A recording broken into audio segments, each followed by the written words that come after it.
ያው የዋህነት ያጠቃን የለ ባለፈው በሰራሁት ቪዲዮ ማለት ነው። ልክ እሱ በተናገርኩት አይነት በጣም የዋህነት ያጠቃናል የምር። እኛ ስደተኞች ገና ከኢትዮጵያ ስንወጣ እዛ ኤርፖርት ላይ የምንወጋው መርፌ ያለ እስኪመስለኝ ድረስ ነው የዋህነት የሚያጠቃን ማለት ነው። እና በፊት ለማናስበው ሰው እንኳን እዚህ ከመጣን በኋላ ደውሎ የሆነ ነገር ቢለን በቃ እሺ ነው፣ ከኛ ካፋችን ውስጥ ያለው እሺ ነው። ግን ለኛ አስቦ ያዢ ተለወጪ የሚለን ማንም የለም።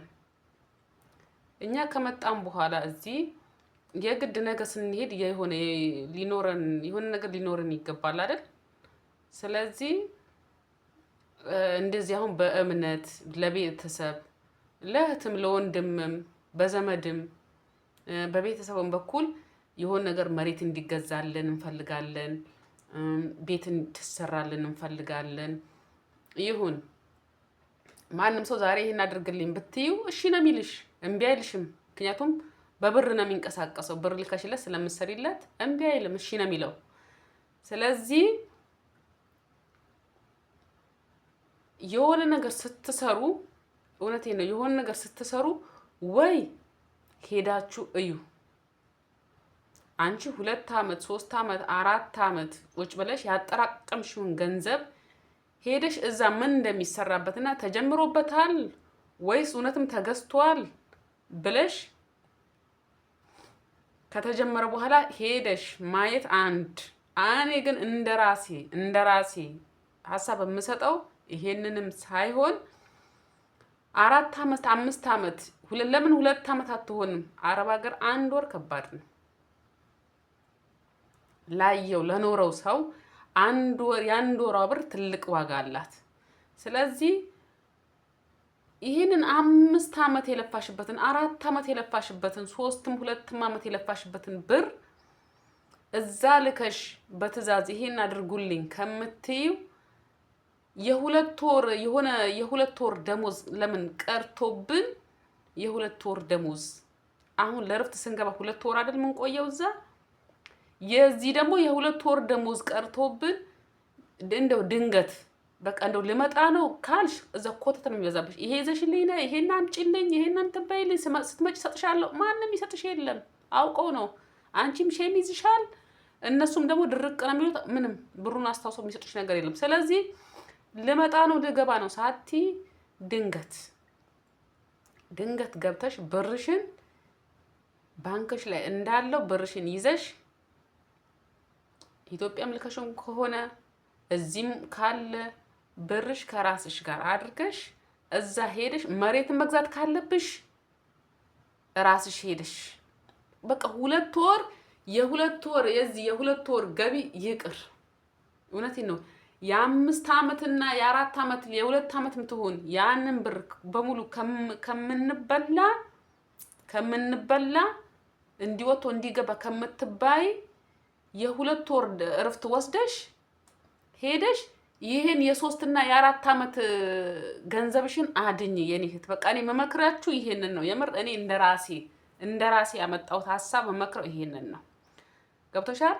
የ2 ወር እረፍት ወስደሽ ሄደሽ መሬትን መግዛት ካለብሽ መሬትሽን ትገዣለሽ። መሬትም ኖሮሽ ከሆነ በ2 ወር ብዙ ነገር ይሰራል። በቃ ብሩ ስላለ ብሩ በሚበቃውን ያህል በሚችልልሽ ያህል ገዛዝተሽ ቤት መቆም ካለበት ምንም አይፈጅም።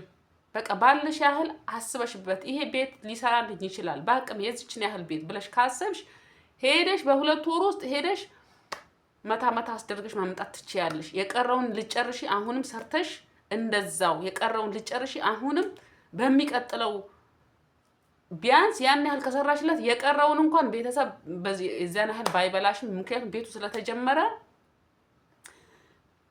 ሌላ ነገር እንኳን ሌላው ግርፍ ምናምን እንኳን እዛ ደረጃ ላይ እንኳን የደረሰ ነገር ቢሆን እያየሽ በፎቶ በቪዲዮ እያየሽ ታስጨርሽዋለሽ። ዋናው መሬት መግዛቱና ቤት ማቆሙ ነው አይደል የሚከብደው። የቀረው ግን ይሄን አድርጉልኝ፣ ይሄን አስጨርሱልኝ፣ ይሄን ስሩልኝ እያልሽ ቀሪዎቹን ጥቃቅኖቹን በቪዲዮ እያየሽ ታሰሪያለሽ። ገብቶሻል?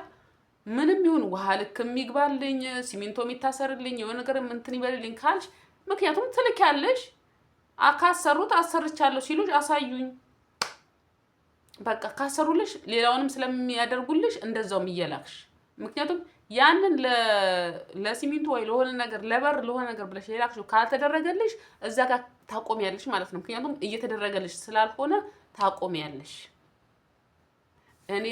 የኔ ሀሳብ ይሄ ነው በቃ። ምክንያቱም ብዙዎቻቸው እየተበሉ ምን እያሉ እኔ እያሰራሁ ነው። ለምሳሌ እኔ አሁን ልክ በእንደዚህ በአሁኑ በተናገርኳቸው አይነት እያሰራሁኝ ነው እና ለቀረው ነገር በቪዲዮ ነው የምከታተለው።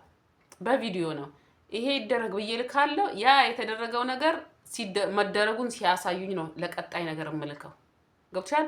በር ምናምን በቃ ይግባለት ካልኩኝ በሩ ተገዝቷል ይኸው ገብቷል ይኸው እያሉኝ ነው እየተከታተላችሁ። እናንተ በእምነት ሁሉም ነገር እርግፍ አድርጋችሁ ትታችሁ የሌላ ሰው ቤት የሌላ ሰው እቃ እያሳያችሁ ብራችሁ የምትበሉት። ዛሬ የፈለገን ባልሽ የልጆችሽ አባት ቢሆን አትመኙ።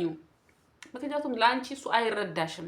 አንቺ እዚህ በብር ላይ ተኝተሽ ብር እንትን የምታመርቺ ነው የሚመስላቸው። ውጭ ሀገር ሲባል በቃ እንዲሁ ብር በየቦታው ተበትኖ እንዲህ ለቃቅመሽ ሰብስበሽ ብቻ አስተካክለሽ የምትልኪላቸው ነው የሚመስላቸው እንጂ እንዲህ በአላርም እየጦዝሽና እንቅልፍ አይንሽን እያቃጠለሽ ተረከስሽ እየተቃጠለ ወገብሽ እያመመሽ መተኛት እያማረሽ ማረፍ እያማረሽ ምግብ በተስተካከለ ቁጭ ብለሽ ማብላት እያማረሽ ቀርቶብሽ ያን ብር እንዳገኘሽው አያውቁ።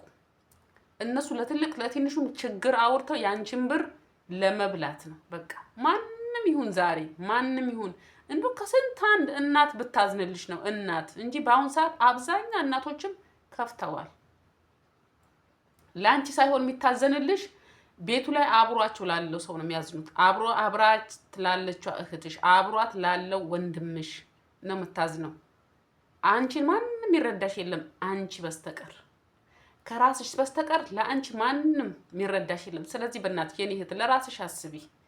ነገ ሄደሽ እኮ ትሰለቻለሽ። የምር እንደው ከአረብ ሀገር የሄደች ሴት እብድ ነው የምትመስላቸው መሰለኝ። የምትናገሪው ንግግር እንኳን ከቁም ነገር አይቆጥሩልሽም። ታዲያ ዛሬ ስለ ራስሽ አንቺ ራስሽ ማወቅ የለብሽም? ዛሬ አንቺ ገንዘብሽ የት እንደሚወድቅና ሄዶ ምን እንደሚሰራ መቆጣጠር የለብሽም? ለዚህ ሁሉ አመት ለሰራሽበት ብር የ2 ወር እረፍት ወስደሽ ሄደሽ ራስሽ በስምሽ ገዝተሽ ቤትሽን በስምሽ አቁመሽ ተመልሰሽ መጥተሽ ጥቃቅኑን እየደወልሽ በቪዲዮ እያየሽ ታሰሪያለሽ። ይሄድ ነው መመከራችሁ። ማንም ወንድምሽ ወዳጅሽ ሊሆን ይችላል፣ እህትሽ ወዳጅሽ ልትሆን ትችላለች። ማንም እናትሽም አባትሽም ወዳጅሽ ሊሆን ይችላሉ። ግን ስትገቢ ግን እነሱን አታገኛቸውም። ዛሬ እዚህ ላይ ሽሩሩ የሚሉሽን የሚያቆልባጵሱሽን ምን አታገኙም። ያንን አጠብቂ ስትገቢ ሊመስልሽ ይችላል። ግን መጀመሪያ መታችሁ በዚሁ የቀራችሁ ልጆች ሁሌም ቤተሰቦቻችሁ ያን የለቃችሁ የመጣችኋቸው ቤተሰብ መስሎ የሚታያችሁ ብዙዎቻችሁ አላችሁ። ግን ገብቶ ተመልሶ መምጣት የመሰለ ነገር የለም። ሄዳችሁ ግቡ አገራችሁ። ለሁለት ወር እረፍት ውሰዱ። ያለውን ነገር በደንብ ታያላችሁ፣ ትገነዘባላችሁ። ገንዘባችሁ ምን እንደሰራ ምን ላይ እንደዋለ ለውጥ አለው የለውም። እስቲ የሰራችሁት ነገር እንዴት ነው? ድካማችሁ ቦታ አግኝቷል ወይ? ትደሰቱበታላችሁ ወይ? የተደረገው ነገር በቂ ነገር ነው ወይ የተደረገው? ምን ያህልስ ገንዘባችሁ ምን ያህል አግባብ ላይ እየዋለ ነው? ያንን ታረጋግጣላችሁ። አንድ የመታችሁ እዚህ ከቀራችሁ ኢትዮጵያ ላይ የተቀየረውም ነገር ቤተሰብም የተቀየረውም ነገር እናንተም ልፋታችሁ ድካማችሁ ምን ላይ እንደደረሰ አታውቁትም። ያን እነዛ የዋሆቹ እነዛ ድሮ ችግር ላይ የነበሩት እነሱ ነው ሁሌም እነሱ መስሎ ነው የሚታዩአችሁ። ግን አይደለም። ሁሉም ነገር ይቀየራል፣ ሰውም ይቀየራል። ያልሞተ ሰው ብቻ ነው መቀየር የማይችለው። ስለዚህ በተለይ የሚጎዳን ምንድነው? ሰው ማመን በቃ ያ ሰው የሚያናግርሽ የሚያወራሽ ዛሬ አንቺ እዚህ ስላለሽ ነው። ነገ ስትገቢ ነይ አንድ ሲኒ ቡና ጠጪ በክብር የሚጠራሽ የለም። ነይ ጠጪ ብሎ በክብር የሚጠራሽ የለም። ዛሬ ግን ተቆጣጥረሽና ተከታትለሽ ያሰራሽው ቤትሽ ነው የሚችልሽ። ገብቶሻል? ትንሽም ቤት ትሁን ትንሽዬም ቤት ትሁን አንቺ ከዚህ ሄደሽ ሰላምሽን አግኝተሽ አርፈሽ ልጆች ካሉ ልጆችሽን ሰብስበሽ የምትቀመጪበት ገመናሽን የሚሸፍንልሽ ማንም አይደለም፣ ቤትሽ ነው። ቤትሽ ነው። እውነቴን ነው የምልሽ። ከማንም ከምንም እንትን ጨክነሽ ይዘሽ ቤት ይኑርሽ የኔ እህት። ዞሮ መግቢያሽ ቤትሽ ነው። ብታለቅሺበት፣ ብትስቂበት፣ ብትንከባለይበት፣ ሰዓት እላፊ ብተኝበት፣ ያገኘሽውን ብትበይበት፣ ብትጠጪበት፣ ምንም ብትይበት ሰብስቦ የሚይዘው ቤትሽ ነው። ነገ ማንም ይሁን ከስደት መልስ እናትም ቤት ብትቀመጪ እናት ትሰለቻለች። ላንቺ ላይ መስርሽ ይችላል። ፋንቺ ፊት ላይ ላትናገር ትችላለች። ለምን? ሳይኮሽ ይጎዳል ብላ ስለምታስብ፣ አንቺ ፊት ስለምታስመስል። እናት የምትፈልገው ማንም የሚፈልገው አንቺ ሁሌ እዚህ አረብ ሀገር ሆነሽ ብር እንድትልኪ ነው። በቃ አንቺ የገቢ ምንጫቸው ሁልጊዜ እንድትሆኝ ነው። ለአንቺ ህይወት ለአንቺ ማንም አይጨነቅም። ከመቶ ምናልባት የተወሰኑ አሉ ጥሩ ጥሩ ቤተሰቦች። ግን እኛ ማመዛዘን ያለብን የሚበልጠው ሰው ማንም ለአረብ ሀገር ሴት የሚያዝን የለም። የአረብ ሀገር ሴት እዚህ እየሰራች እንድትልክ ብቻ ነው የምትፈለገው። ታዲያ እኛ ለኛ እንደዚህ ተነጋግረን መንቃት የለብንም ወይ? እስከ መቼ አረብ ሀገር? እስከ መቼ ግርድና? ጥሩ ወይ ጥሩ ስራ እኮ ቢሆን ጥሩ ነበረ። ድካሙ፣ እግር መቆሙ ትርፉ ምንድን ነው? ኩላሊት። ዛሬ የሰራሽው ብር ኢትዮጵያ ላይ ተቀምጦ አይጠብቅሽም አንቺን። ገብቶሻል? ቤተሰብ የተረፈው የሆነ ነገር ቢያደርግልሽ ነው ላንቺ። ግን ሽጠሽ ልታከምበት ብታይ አይበቃሽም የኔ እህት። ራስሽን ጠብቀሽ አሁን ባልኩት አይነት መሰረት ከቻላችሁ እንደዛ አድርጋችሁ ብትቀጥሉ ደስ ይለኛል።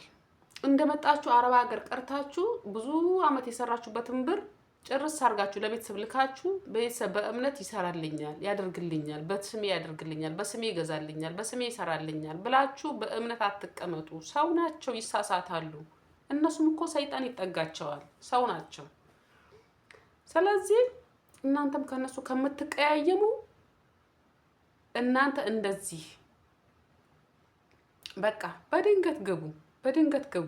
ምክንያቱም ማንም ቁጠት እንዳያበዛባችሁ በድንገት ገብታችሁ ያለው ነገር አስተካክላችሁ ትመጣላችሁ። ማንም ቢያኮርፋችሁ፣ ማንም ምን ቢላችሁ ምንም አይድነቃችሁ። ማንም ይጨምርላችሁ ነገር የለም። ማንም ስለ ራስሽ ወቂበት። ጠንካራ ሁኚ፣ እጅ አትስጪ። ማንም ብትወድቅ አያነሳሽም፣ ይሳለቅብሻል እንጂ። ህይወት ቢበላሽብሽ ህይወት ይቀጥላል። ተስፋ አትቁረጪ፣ ህይወት ይቀጥላል። የሞተ ሰው ብቻ ነው ተስፋ ሊቆርጥና ሊቀርበት የሚችለው፣ የሞተ ሰው ብቻ ነው። አንቺ በህይወት እስካለሽ ህይወት ይቀጥላል። የማይቀጥል ነገር የለም። ስለዚህ ሁሉም ነገር ለበጎ ነው። ያለፈ የተበላሸብሽ ነገር ካለ ሀላስ ያለፈው አልፏል። ወደ ኋላ አትመለሺና ወደፊት የሚቀጥለውን ህይወትሽን አታበላሺ። ያለፈው አልፏል። ለሚቀጥለው ብርቱ መቀየር። የሰው ልጅ መሳሳቱ ሳይሆን ከስተቱ መማሩ ነው ትልቁ ነገር። 2 አመት የ3 አመት ገንዘብሽ ሊበላ ይችላል። ተበልቷል፣ ተበለሻል። ተመልሰሽ መተሽ ሊሆናል። እዚሁ ሆነሽ ቀጥለሽ ሊሆን ይችላል። አሁን ለምትሰሪው አሁን ለምትኖሪያት ህይወት አሁን ለምትሰሪው ጊዜ ተጨነቂ። እሱን ያዢ፣ እሱን ቆጥቢ። ከዚህ በኋላ ያለውን